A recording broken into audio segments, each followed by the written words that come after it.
In today's video, you're going to learn exactly how to sort an array of objects in JavaScript. And I'm going to show you a few different solutions on how you can solve this problem. So here I have an array of objects in which each object has a first, last, and age property. And what I'm going to do is show you how you can sort this array of objects by any of these properties here.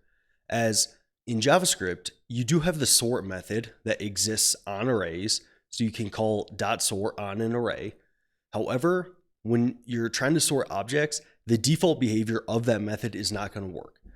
So that's why this is a pretty common question that you'll get when working with JavaScript arrays of objects. So for the first solution here, we are still going to use the sort method, but the sort method in JavaScript, it also takes a function.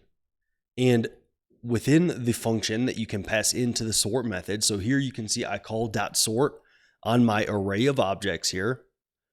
And what you can see here is that I am passing an inline function to my sort method.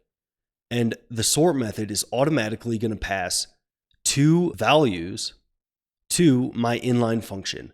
And what these are going to be are two values of my objects array.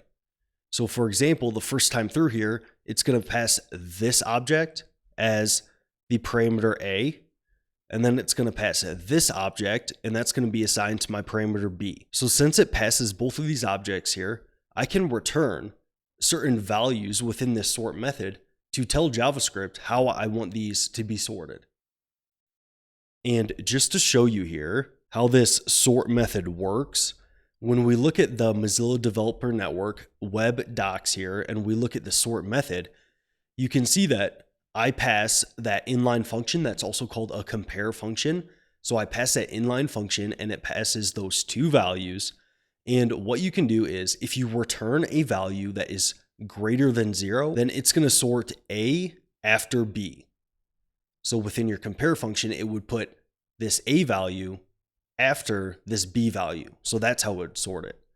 But if you return a value less than 0, it's going to sort A before B.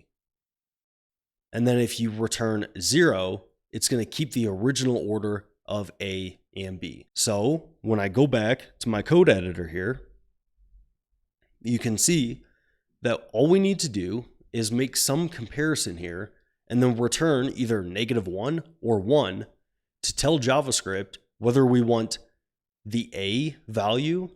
So in the first iteration, this first object, do we want that to come first? Or do we want the B value to come first? And in the first iteration, that would be this second object. So what I can do here is within my logic here, I can access a.last. So that's going to be my object here, and it's going to access the .last property. I'm going to say if that is less than b.last, and what that's going to do is the less than operator on strings is going to compare the order in which these strings should be in. Then I'm going to return -1, and that's going to put A in front of B. But if that is not true, then just return 1 and put B in front of A.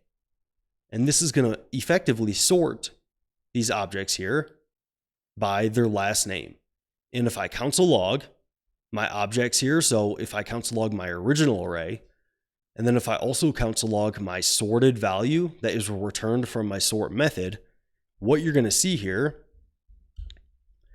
is that my sorted array, it is sorted by last name. So I have Alonzo, Brownson, Kane, Dunning in alphabetical order here. But you can see that my original array, it is also now sorted.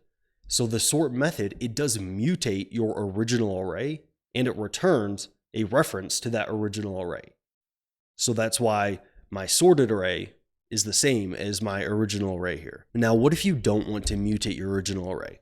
Well, a very easy way to fix this is to first call the .slice method to create a copy of your original array, and then you can call the sort method to return a sorted array. So I'm making a copy and then I'm sorting that copy. And then if I run this here, you'll see that my sorted array is still completely sorted, but my original array, it stays intact. I do not touch this array because I use the slice method to create a copy of that original array first. All right. Now, right now, it's going to be case sensitive, meaning the capital X here, that's going to have a different value when it comes to this less than comparison compared to a lowercase x. But what if I just want to make this case insensitive? Well, I can either call the to uppercase or to lowercase method on these values. So I could do a.last.to lowercase. And then if I do the same thing here on my b.last, it's going to effectively make sure that these are all the same case, and it's going to remove the case sensitivity. And this is going to actually give us just the same result here. Nothing's going to change. It's still going to sort these all alphabetically, but if I had different casing within these, it would just remove the case sensitivity. So that's how you could kind of make that case insensitive. All right, so this is the first solution that you can do, and I think that this is a fine solution. In my opinion, is pretty readable as long as you know what's going on with kind of how the sort method works with returning different values there. Now, the second solution here is very similar, although you can just write this in a lot less lines of code using a ternary operator. So here I still use the sort method. I pass an inline function here, but here I use a ternary operator to where I say, okay, is a.last less than b.last? So the same comparison I make up here. If that is true, return -1, else return 1. So I use my ternary operator to just write this all in one line here. And then as you can see, I do indeed get my sorted array right here. Now, what if I wanted to switch this to reverse alphabetical order? Well, I could very easily do this by saying, if a.last is less than b.last, return 1, else return -1.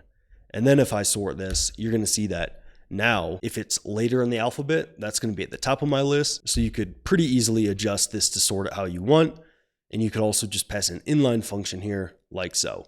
And then you could also still do the little dot slice here to create a copy and then sort it if you didn't want to mutate it. So that is another solution that you can do that's a bit more concise.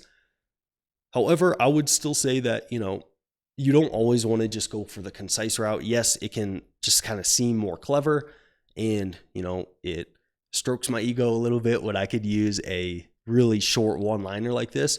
But sometimes, for the sake of a readability, the longer version is a little bit better. And in this instance, I really don't think this is that unreadable here, so I would be fine with this. But this is also plenty readable as well. Now, for another solution, you can also use the local compare function. And that is basically going to do kind of what we're doing here with the less than operator, or very similar to it. However, we can just call, so I access a.last, and then on a string here, I have the local compare method. So with that method, it's going to return either 1, 0, or -1 for strings on whatever order they should be in, which is very convenient when you're using the sort method.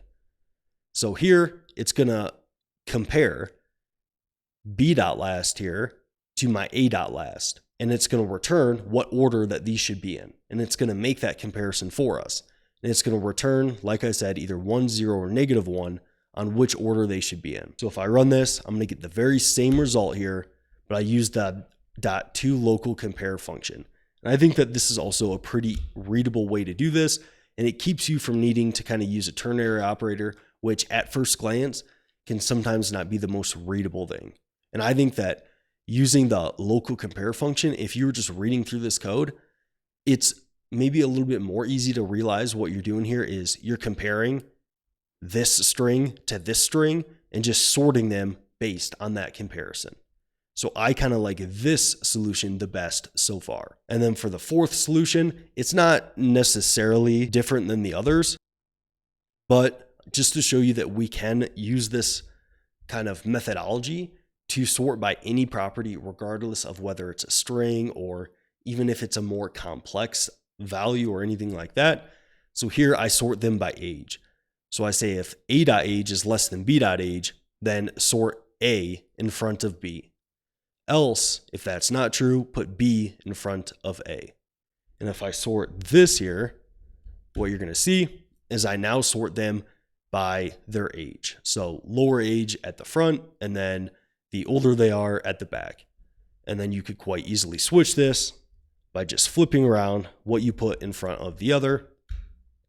And then now you can see they are, the older you are, you're at the front, and the younger, you're at the back. So that is how you can use the sort method in JavaScript to sort kind of more complex values. Now, if you're interested in learning more about web development, YouTube links, you'll like the video on the screen right here. So I'll see you over there.